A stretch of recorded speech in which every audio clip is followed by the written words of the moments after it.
Good morning, Nairobi Chapel, Lavington. We thank God for yet another day that He has given us. And in fact, a new month. We thank God that now this is the second week of October. And throughout this month, we are going to be talking about rest, sabbatical rest, Sabbath rest. Rest has many forms, but rest as God intended it. And today, we are going to be having a conversation concerning this topic of rest. The last 6 months, actually, it's been 6 months since we last met for worship in church. And as we've been away, all of us can agree that the COVID-19 crisis has created a context for us to have this conversation on rest, because in many ways, this pandemic managed to slow us down. And it's in that space that we have managed to audit our lives, to hear God, and to even be able to tell with confidence things that we cannot go back to in terms of habits and ways of doing life. And so one of the areas that had been fully affected for most of us, if not all of us, is the area of rest. Nairobi is a non-stop city. There's constant activity, whether in the church or in the marketplace. We are privileged to have Dr. Mutheu Talitwala, who is willing to share her story with us this month. She has been on different, served God on different fronts, and also passionately served different generations. But to share and to learn from her story on burnout, she actually has a book, as you can see here, on burnout. She will tell us about herself, how she got to writing this book, what exactly is her story. Karibu sana, Dr. Mutheu. It's an honor to have you, and thank you for having us in your home today. Thank you. Good morning, everyone. My story is very long, but I'll make it short as I can for your purposes. I come from a background of very hardworking people. And when I was in class 4, my father told me to learn to fend for myself. And that meant learn to get independent, learn to work hard. And he actually told me, don't expect your brother or your sister to support you. For a little girl, that was a lot. But that is one thing I have never forgotten. And how I lived to be that, it's amazing. I look back into my life and realize I learned to work hard. I learned to be very independent. I love to be driven. Really driven. I think driven is the word. And as a result of that, as I grew up, I got into a lot of things. I was working, I was in ministry, I was in the church, and doing many things, many ministry things together. And of course, where that landed me at the end, at a point, was that I got burned out. At the point of burnout, I was in an extremely busy ministry, and I was in another ministry at my place of work, an intercessory ministry at the place of work. And I was a student. I was working for my PhD. And this is not long ago. I was in university with my children. So it's not that long ago. I went through university with all my children. And after I finished that, I embarked on a PhD program. Would you like to tell us a little bit about your family? Okay. My husband is Professor Stephen Talitwala. He was in Daystar for many years. And we have 2 daughters and a son, all of them adults, and we have 3 grandchildren. Our oldest grandchildren is in doing a KCSE. And so this family, these 3 are the ones I was at university with, because for me, it was important before that I allowed them to grow. And until that point, actually, I wasn't very busy. I used to do things so that I made room for them, made sure that I was available for them when they needed me. They didn't have to feel Mom is too busy working out there, she's not there for us. But then at that point, when towards the end in high school, I began doing ministry. That's when I really got into heavy time ministry, and it just increased. So when you talk of heavy time ministry, what are some of these things you were doing, and how did it actually lead you to a place of experiencing burnout? Most of it was in intercessory ministry. I was at a point I was in two very busy intercessory ministries where we traveled a lot, prayed for people, prayed for things. You had a lot of missions because we taught people and we prayed for them and that kind of thing. And then that's when I'm saying I was a student as well. So the combination then, my husband's work involved a lot of entertaining. We always had people around the house. And at the same time, I was involved in an intercessory ministry as well, where he was working. So I was in 3 different intercession ministries that were busy. Yes. So it appears that some of the things that causes burnout are not necessarily bad things. Burnout is not, when you look at the books will tell you you'll get burned out because you are bored at work. It is not true. That is just one of the reasons why you will get burned out. But other things you enjoy doing, the things that you love doing, the thing you have a passion for, are the ones that you push you down the hill to the bottom of it.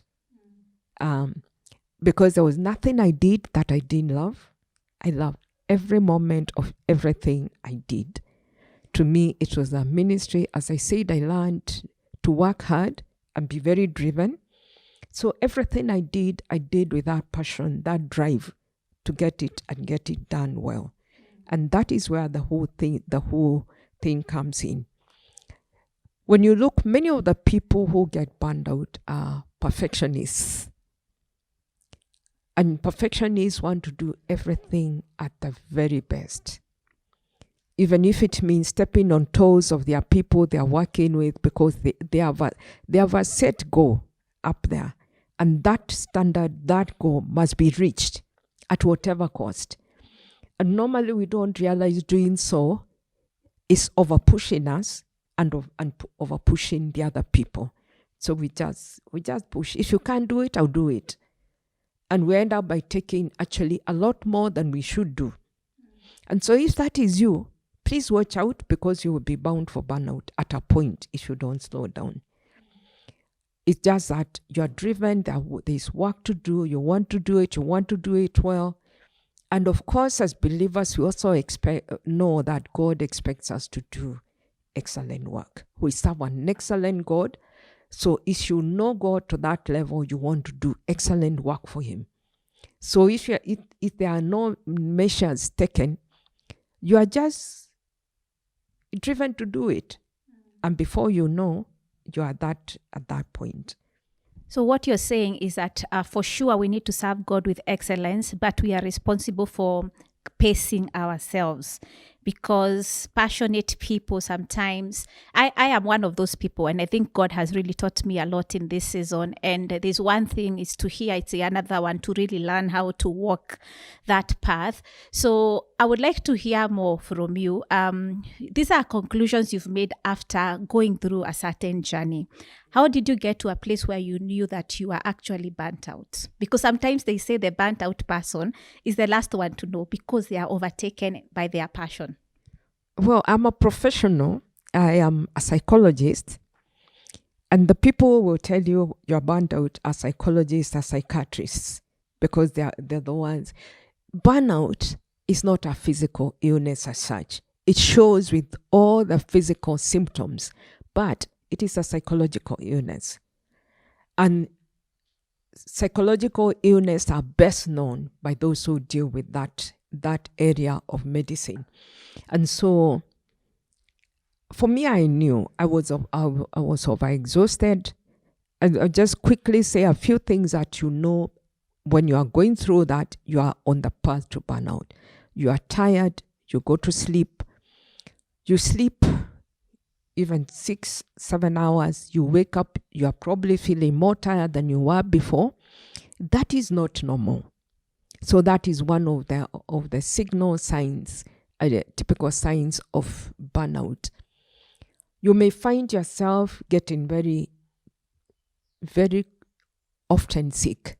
Things like you're always having a flu, you're always having a cold, because in the process of getting burned out, your immunity is suppressed or interfered with.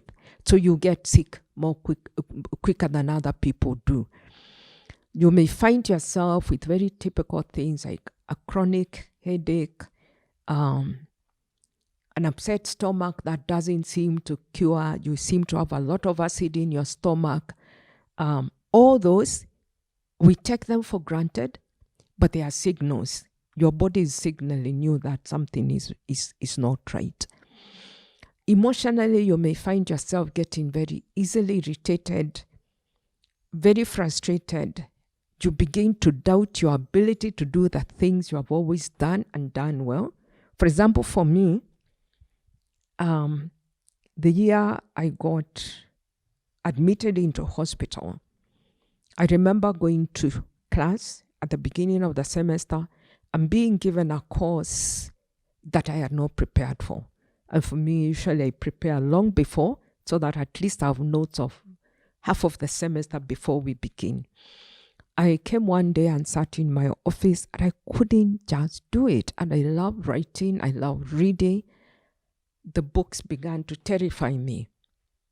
And that was very terrifying to me because it had never happened before. One who loves being with books and interacting with books, and it was very terrifying. And I just realized I couldn't settle to write my notes. And the immediate thing is, I have become this inadequate. And it was a cause of stress, added stress for me. And to eventually get over that, I began to just say a simple prayer. Lord, give me the grace to just work on this one.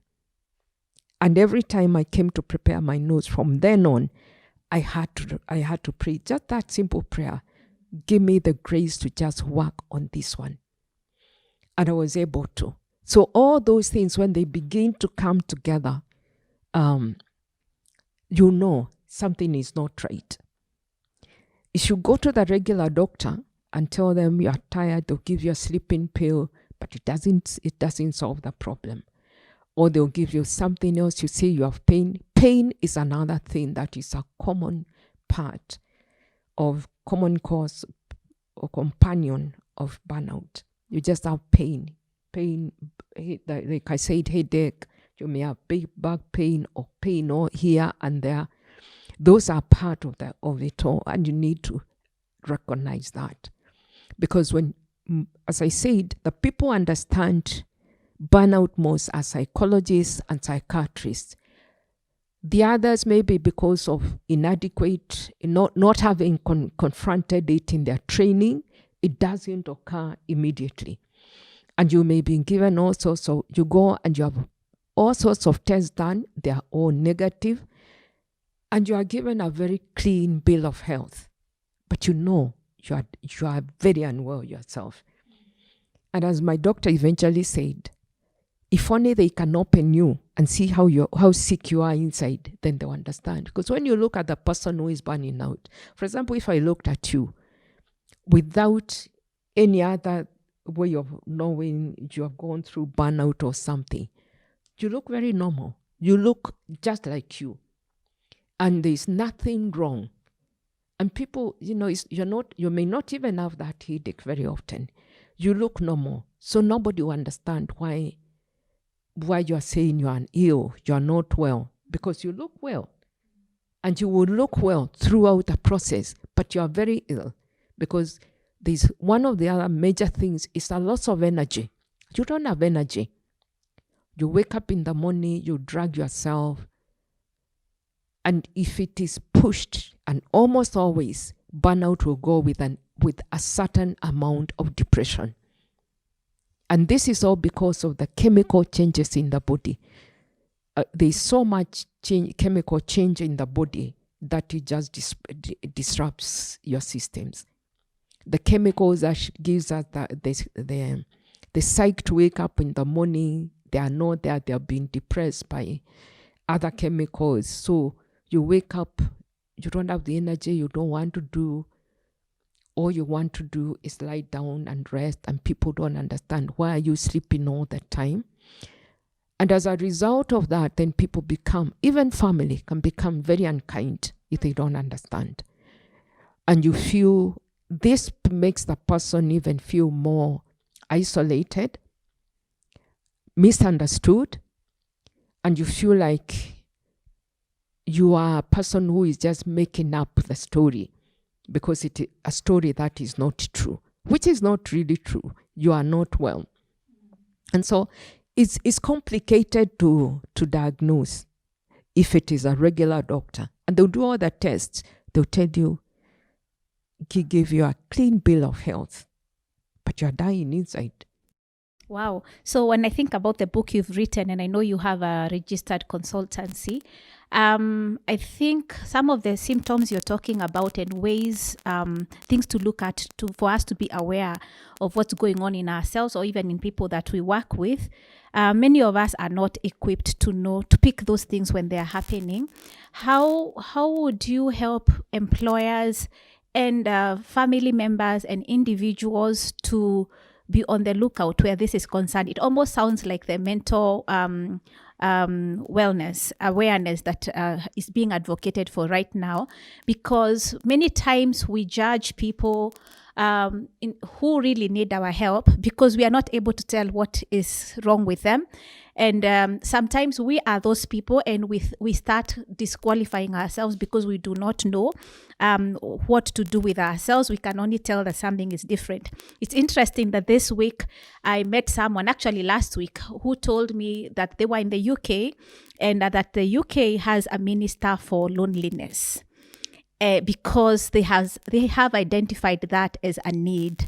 And we here in Africa think that that is a problem in the West. And I know this is not mental illness, wellness that we are talking about here, but it sounds like burnout has some similar, symptoms. So what would you tell Loneliness people? is one of the symptoms because you are so isolated from, you see, everybody thinks you are making it up.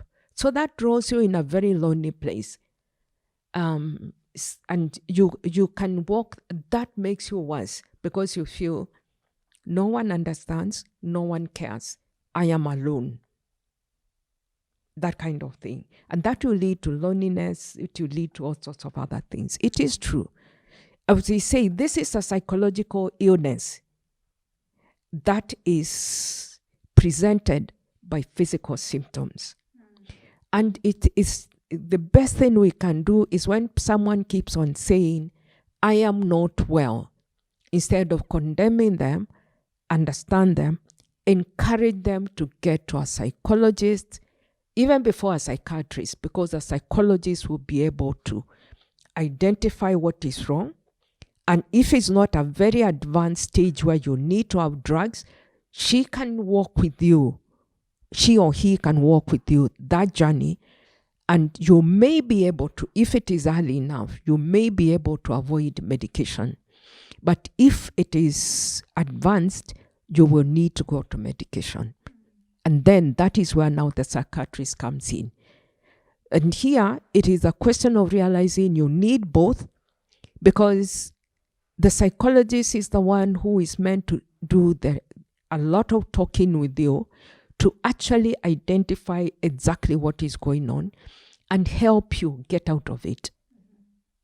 You had me talking about my walk from when I was in class 4, because that's where that is the beginning. That is the beginning of who I became. And that's why at the top here, I say how my past defined my drive in life and into burnout and my bounce back to wholeness. It is a disease of the past. What are you doing? What is going on? And so the best thing we can do for anybody like that is tell them you don't understand, but you tell them we give you room to recover. I have a friend who was in bed with burnout, very severe burnout. For 8 months, she was in bed. And the depression she went through and this feeling of rejection Because everybody, including our family, kept on telling her, why are you always sleeping? Get up and go to work. But she knew she didn't have the energy. Because what actually happens is, when we talk about burnout, we use all our extra resources. We are so driven that we don't give our bodies to make the resources we need. You see, when you are, let me explain this by talking about, if you are walking at night and you come round a building and you see a shadow, you think there's somebody at the corner there waiting to catch you. You do two things. You either freeze or you run. At that point, your body has pushed a lot of adrenaline into your body to take cover, to run. But for some people, they freeze. You can't move. Fear takes over. That adrenaline, when you stop where you stop, is supposed to go back to normal. For the adrenaline to come out also, the body pushes into your system a lot of sugar, energy, to give you the energy to run. But then it is not, if you don't get back to normal, those don't get back to normal. And you keep on pushing more and more and more. You are not making as much as you do. So when we say we are burned out, is we have just burned out all our reserves. Your body has no reserves. And let me say this, you can collapse and die because of burnout without people knowing. You're burned out all your reserves. You have no energy reserves left in you, and you can collapse and die. And there are records of people who just collapsed and died. Everybody thinks you look fine, you are doing fine, but you know you burned out everything. That's why it is called burnout. All your resources are burned. You have no reserves at all. You have nothing to lean back on. And because you have nothing to lean back on, you have nothing. And that's why we say the treatment for burnout is rest. When you are resting, you are allowing your body to rebuild. And as I tell people, God is an amazing God. He needed us to give us the time to sleep, because that is when He does the panel beating of our bodies. Our panel beating is when you are resting, when you are sleeping. If you are not resting, if you are not sleeping, it's more difficult. It will take much, much longer for you to come out of burnout. And again, our friends who went through burnout, they didn't want to cooperate with the doctors and the psychologists.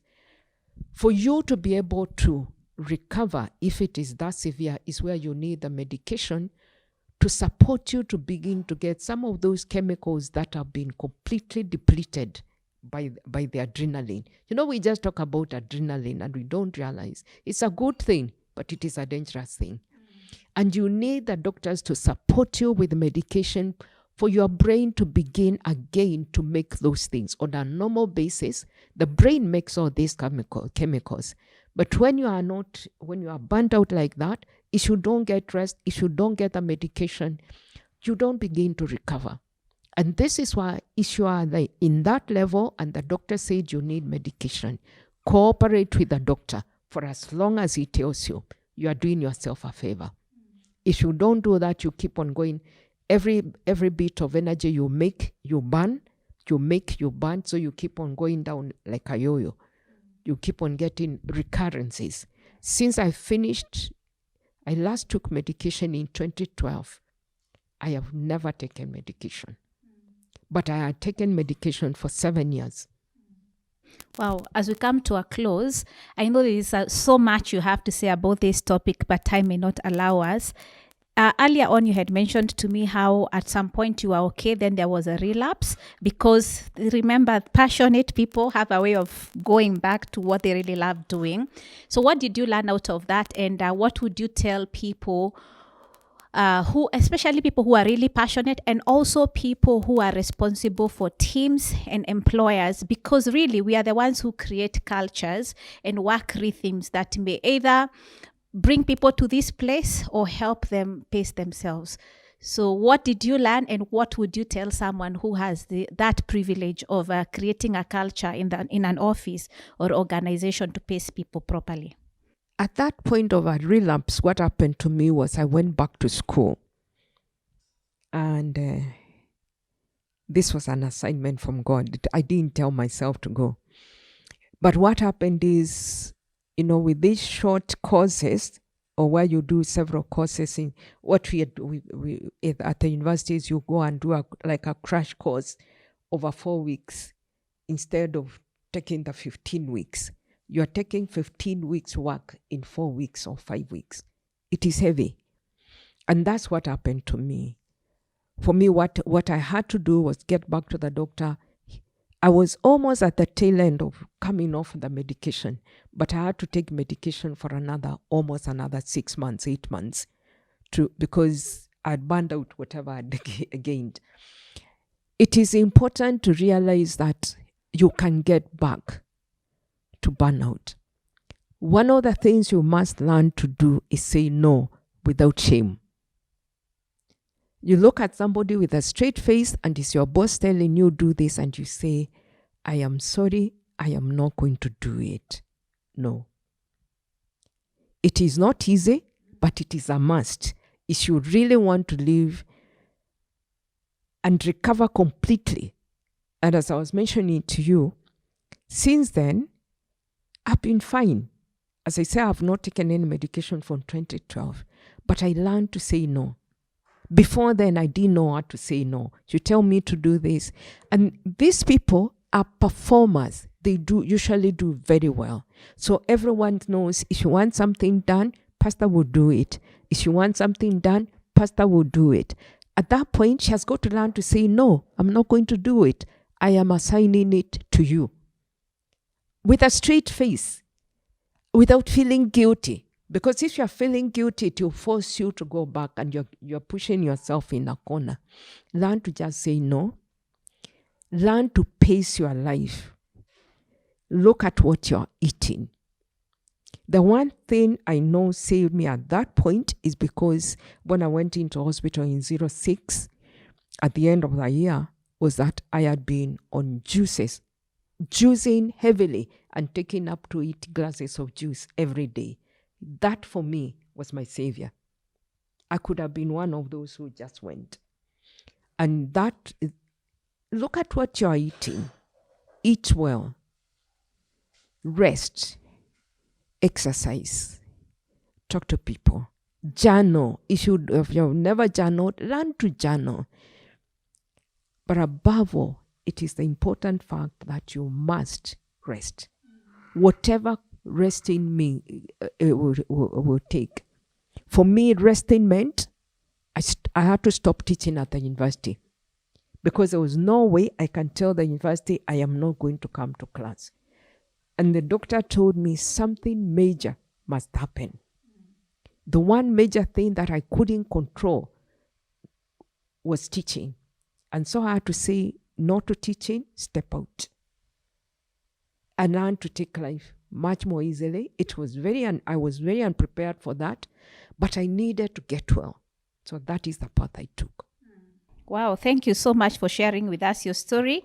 And as we can see that Dr. Mutheu has written a book on burnout, that a copy goes for 500 shillings. This is worth having in your library. It's worth having in your office so that you can read this book together with your team, because in this season, this is one of the lessons God has taught us, how to serve from a place of rest. And this is such a deep topic. We continue to go through this topic throughout this month, and may the Lord continue to guide us and to help us audit ourselves and see what it is that we need to do differently, both to rest physically, but also to operate from a place of inner rest. This is a journey that we are going to walk together, because the Lord is leading us to that place, and we cannot wait to see what He will do with families, with organizations, and individuals as we begin to obey. God bless you so much, Dr. Mutheu. It was really great having you, and we look forward to interacting with you some more, because indeed you have so much within you that we can benefit from. Thank you so much. I'll be available when you need me. This is one thing I'm very passionate about, because actually I did mention that when I asked God, why did He allow me to get to this stage? He said that I wanted you to write a book for my people, not to get where you got. So this is a part of my mission. Asante. Thank you for and my assignment. Yeah. Yes, I fought with God because I said I don't want to write personal things for a long time. But at a point, He told me you're walking in obedience. And when God says that, you have to be obedient. That's why I put that scripture, to obey is better than sacrifice, in the beginning, inside. Yes. How my past defined my drive in life and into burnout and my bounce back to wholeness. God is calling us to a place of wholeness, and we look forward to seeing what life will look like when we all obey. God bless you and have a lovely day.